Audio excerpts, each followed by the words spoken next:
From OffScrip Media, I am Matthew Zachary, and this is Out of Patience. On today's show, episode 3, we're calling it, What's All This Then? Because you've heard on the first show, I talked to Johnny Immerman about stupid cancer and that origin story. On episode 2, I spoke to some of my old school friends from high school about where I came from. And I think this show is going to tell you what this show is about and where we're going. Joining me is going to be Andrew MacDowell, my COO, co-founder, and co-host, and Jen Horonjeff, the CEO of Savvy Co-op. She is an exciting, rabble-rousing, new, young advocate that's taken the world by storm. I can't wait for you to learn about her, get to know her. These are the folks that are part of my new family. Enjoy. What's all this then? Is the question posed by the title of this episode. And you are? My name's Andrew MacDowell. I am the co-host to Matthew Zachary, along with... I'm Jen Horonjeff. And we are out of patience. I see what you did there. That's right. Softball. In this episode, we're going to do things a bit differently than they will be done in future episodes, in which Matthew Zachary himself will be your primary host. Yeah, because I want to know who this guy is. I just keep showing up. That sounds like the patient motto. Yes. Just keep showing up. My dad always said the squeaky wheel gets the oil, but on occasion the squeaky wheel gets replaced. So there's a balance. Hear, hear. And so this is a show that we are putting together not for the people who know who you are, but for the people who don't. And so let's start with your biography. Where did you grow up? And what are the big milestones in your life that led you up to here? Chapter 1. I was born and raised in Brooklyn, grew up on Staten Island in New York City, and I went to Binghamton University to study music, which wound up becoming a potential career in film scoring. And I was a concert pianist and a composer. I was accepted to USC Film School in the summer of 1995, and I was all set at 22 years old to ship off to LA and become the next Hans Zimmer. And then in the summer of 95, fall of 95, my left hand experienced some weird atrophy, and I lost the ability to arpeggiate, which for musicians means you can't like run your fingers up and down the piano. And doctors were like, oh, that's weird. Just put your backpack on the other shoulder. Or maybe you had a stroke. Probably not. It's nothing. Or it's in your head. Yeah. Famous last words. Wound up being true. Yes. So it turns out I had brain cancer, which was a relief because I really wasn't crazy. But at the same time, I couldn't play by then. I was having seizures and fainting spells and all sorts of crazy fun stuff when they finally took me seriously. Went back home, had to cancel my plans to go to grad school because they didn't know if I'd be alive or be able to play, let alone a few months later. Had a massive 90s-style craniotomy and the Kilimanjaro of easy bake oven radiation. Long story short, didn't die. Spoiler alert. So I want to stop you there because I think... And that's chapter 1. That's chapter 1, but I think what's so interesting about the patient experience... So I'm a patient that was diagnosed essentially as an infant, so I don't know anything better than living my life with chronic illness. But for those people that were, quote-unquote, normal, healthy, living their life, and then they receive some sort of diagnosis, and they have this moment where you had one life and now you have a different life. So what was that like, that sort of that light switch when all of a sudden all your plans went out the window? I have a natural precociousness just in me, and I always felt like this was a speed bump, like a car accident that I would just recover from, and this couldn't possibly kill me, and it'll be done soon enough, and I'll just get back to my world. And I think that level of stupid invincibility, which you're supposed to have at that age, came in very handy, where I didn't see this as a life sentence of a different humanity. And did that change over time? Did you start to realize that your career, your life was going to be different than what you had thought it would be?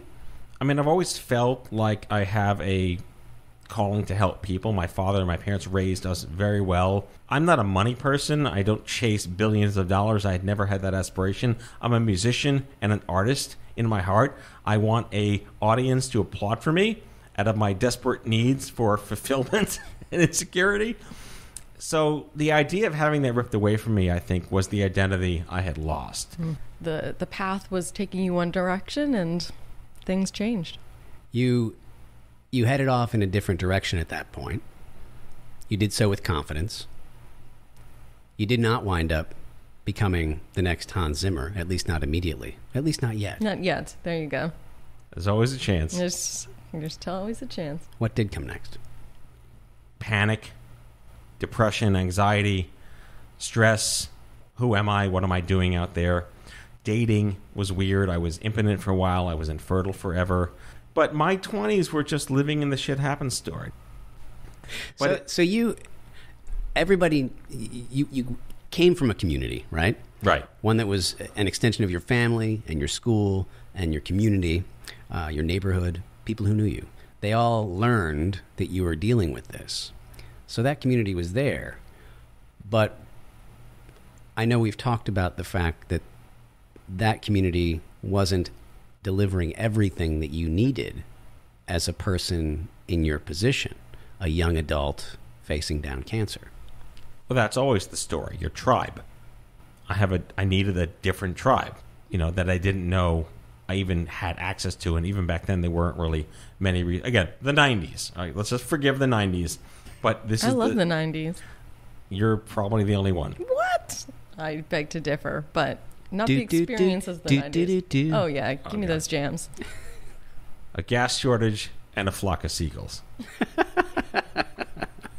Well, I think you're right that having people that understand your lived experiences, they're a very special group of people, as sympathetic as parents and high school or childhood friends can be. They just may not be able to ever fully understand what you're going through. So how did you end up finding those people that could understand your experiences? They found me.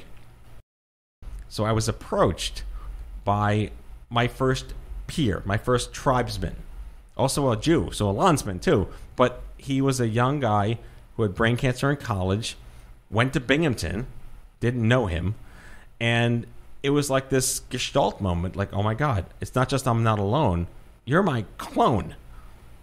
And he happened to work in D.C.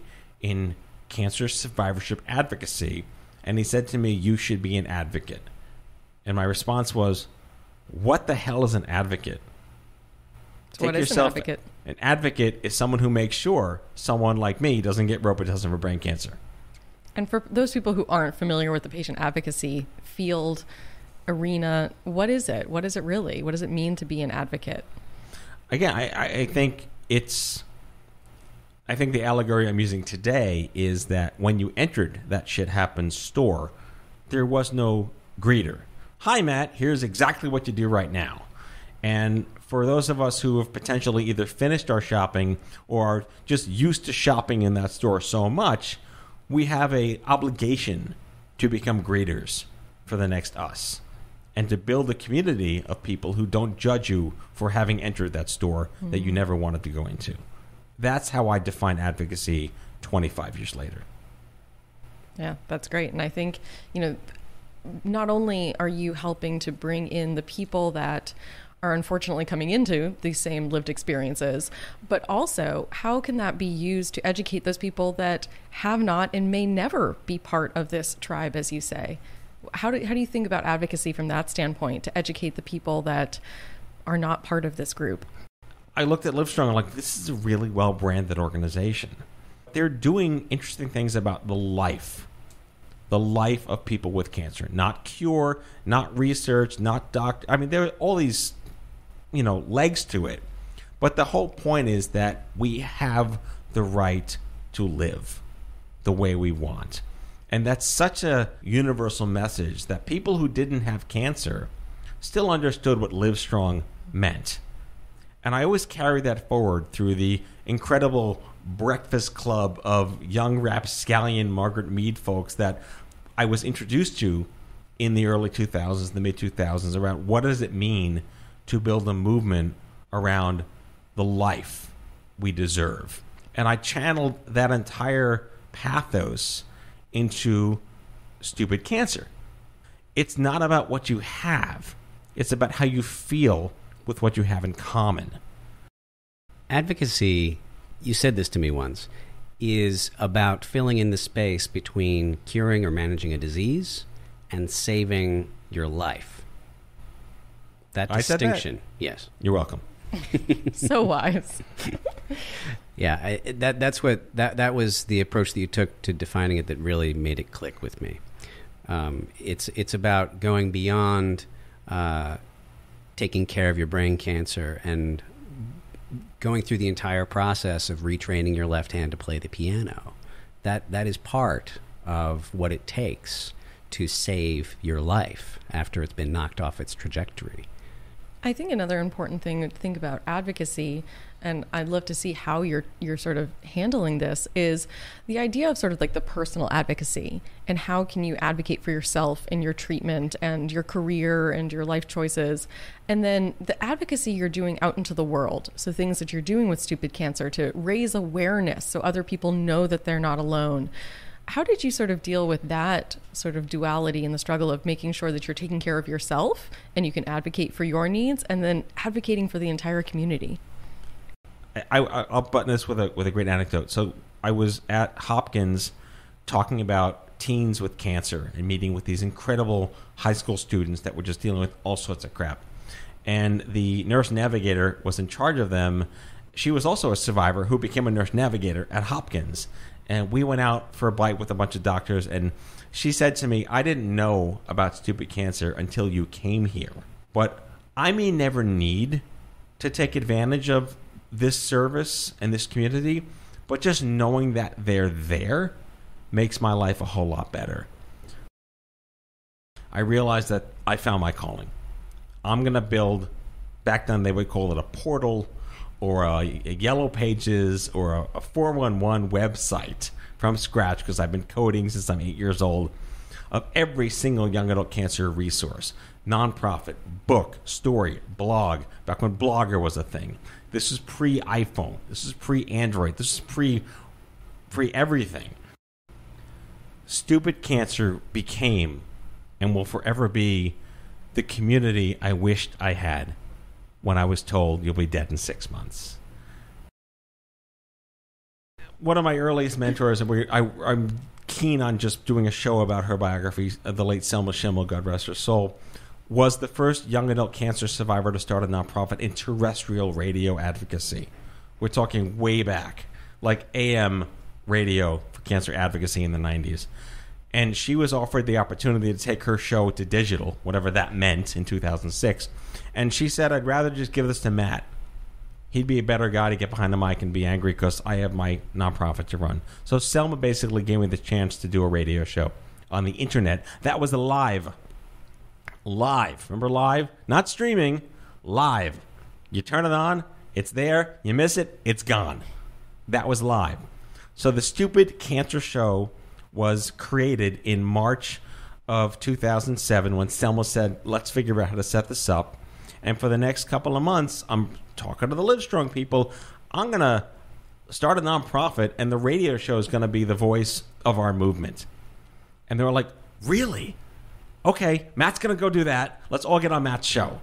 So the Stupid Cancer Show became the defining kickstart to the young adult cancer movement. And over the course of hundreds of shows and thousands of interviews with incredible people and millions of people listening to it around the world, it became this voice. Before podcasts were a voice, before anyone could snap their fingers and just get behind a mic and say what they want, before YouTube, before everything. And full circle on that, when I stepped down as CEO, so did the show. So the Stupid Cancer Show was sunset upon my departure, and I missed being behind the microphone. But the question is, don't just start a podcast. Figure out how do you make a living creating podcasts and leveraging the power of a voice in advocacy. And buttoning that up, I looked at the podcast landscape in this country. And I look at Gimlet and Crooked and Luminary and the amazing ecosystem of audio engagement, the golden age of audio in your pocket, FDR's fireside chats on your commute. None of it was looking at it through the lens of a global patient advocate voice. And over the last year, I have been ideating with a ton of people from my community on what could I possibly bring to market that echoes everything Stupid Cancer stood for, echoes everything we fought for between 2002 and 2019 to give equity, voice, and dignity to those who don't have it. That's what this is all about. It's a full-blown carry forward. It's the podcast I wished I could have listened to before we knew what that word even was in 1995. And what's unique, I believe, about this isn't just cancer we're talking about now. That No. You are looking to create a larger voice and community for people across all conditions and all walks of life. My aspiration for this company, for my show, and for all the shows on our network and all the people we represent is we are all the voice of patient advocacy. And do you have to be a quote-unquote patient to be involved in patient advocacy? No, you just need to be pissed and find a way to make a difference. Hear, hear. Or acknowledge that you're pissed. Maybe not just stay pissed, not like Larry David pissed, but just be pissed enough to know that you can actually make a difference. And there are so many more resources and human beings out there that have got your back than ever before. That's absolutely right. And you have a growing team behind this company that you are starting. I do? You do. I'm staring at them right now. That's right. Yeah, you have me. I'm your co-founder and chief operating officer, Andrew MacDowell. Hi there. And Jen, you too have a role in the creation of this company. I'm excited to be able to be here and have these kind of conversations and be provocative to really get to some answers. As a patient myself, it's really important that we have these challenging conversations, and I'm excited to have a place that Matt and I can help kind of tease these things out.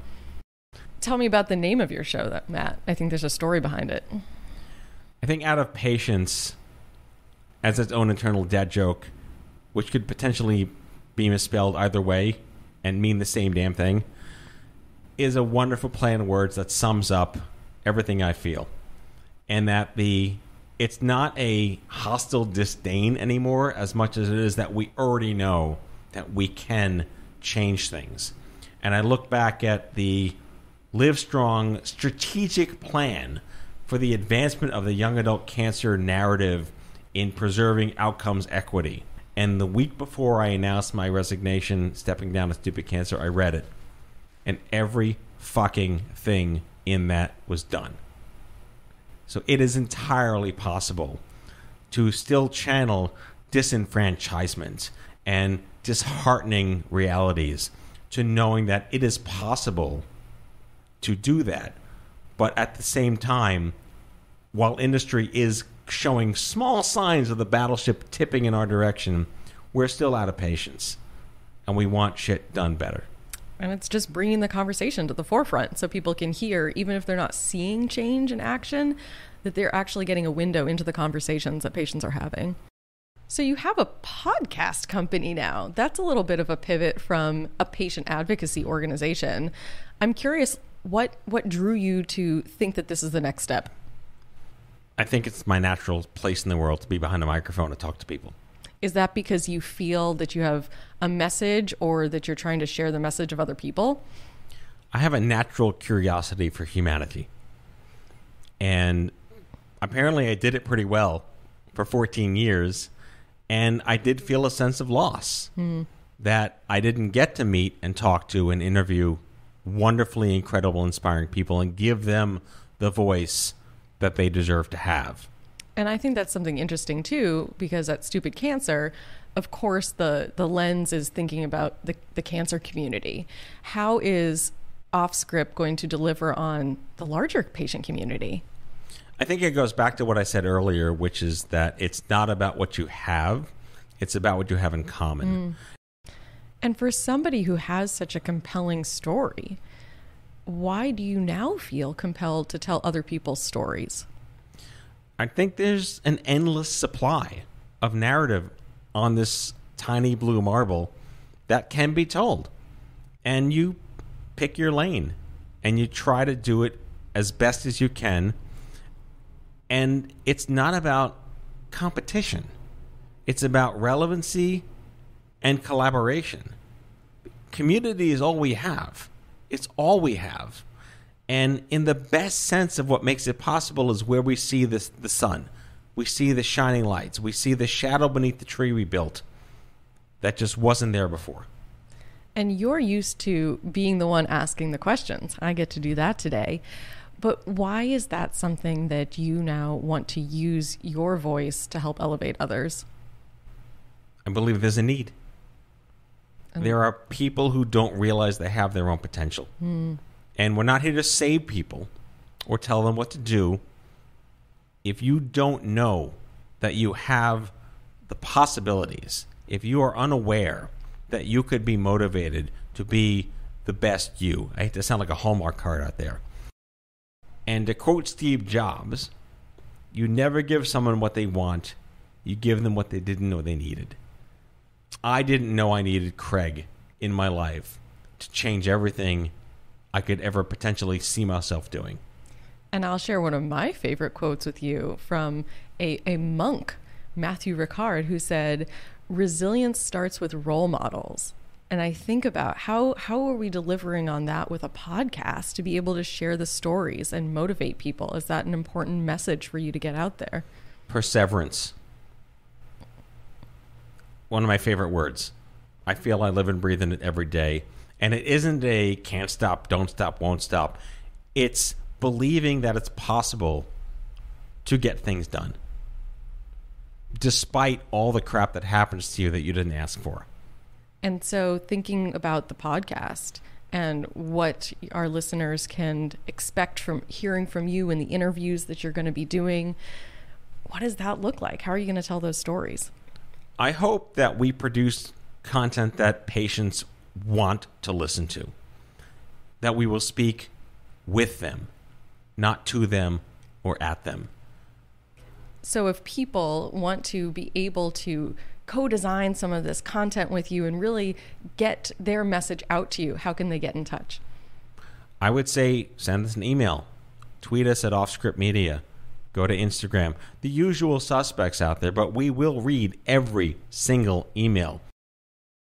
I mean, this is really exciting. I remember when you came to me and told me that you were now on this new endeavor, and it made sense that you were used to storytelling and elevating the message of other patients, that using this now wildly popular medium of podcasts seems like the next step from kind of patient advocacy organization to now using modern technology to get the word out there. I think one of the things that really fueled me and my team at Stupid Cancer over the years, specifically with the Stupid Cancer Show, was how many times other patient communities approached us and said, we need a stupid this. We need a stupid that. There is no young adult cancer movement for MS, for diabetes type 1, for lupus, for fibro, for endometriosis, for Crohn's disease, it doesn't exist. And maybe that's because rare disease and chronic conditions have a different cultural bias or a different tone, or the invisibility of things out there, where it's not this perception that there's such a dire need for all of this to exist. But understanding that there was such a hunger for an emulation of what Stupid Cancer did is fuel for the rationale for this entire company and our network to exist. Everyone needs to feel like they belong somewhere, that they did not go through this or are going through this for nothing. Crap that they go through. Like, is there another lane that they can follow? How can they use those experiences for good? And so here you're saying perhaps that they can be sharing their stories and have a voice here within the podcast. And so to wrap up, as we get started and put this inaugural episode of Out of Patience in the can, people who are listening right now who want to participate in the building of this community that this show is all about developing, what should they do? I would say that if you already know me, you kind of know where this is going, and that I love to listen to the crowd. I love feedback. Tell us what you'd like us to talk about. Who are the people that we should be having conversations with? What are we not discussing that we should be? And obviously, follow us on social. We're on Facebook, the usual stuff, Twitter, Instagram, LinkedIn. And we want to build this with you. I think the most compelling narrative at Stupid Cancer was that it was for you, by you, and with you every day.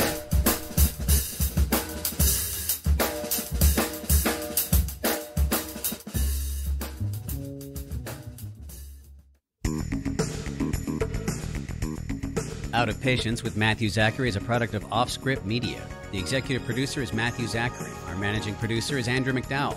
It's mixed and edited by Matthew Zachary. Matthew Zachary is our sound engineer. Thanks to Constance Shoquist, Sarah Cottonoff at Podsites, Jen Horonjeff at Savvy Co-op, David Goldstein at We Go Health, Roth Media, and Mirrorball Agency for production support.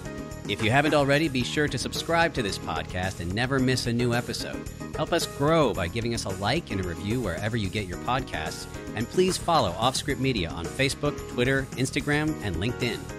To advertise on our platform and for all media inquiries, email media@offscrip.com. Share your comments, feedback, and make guest recommendations by emailing contact@offscrip.com. For more information, visit offscrip.com.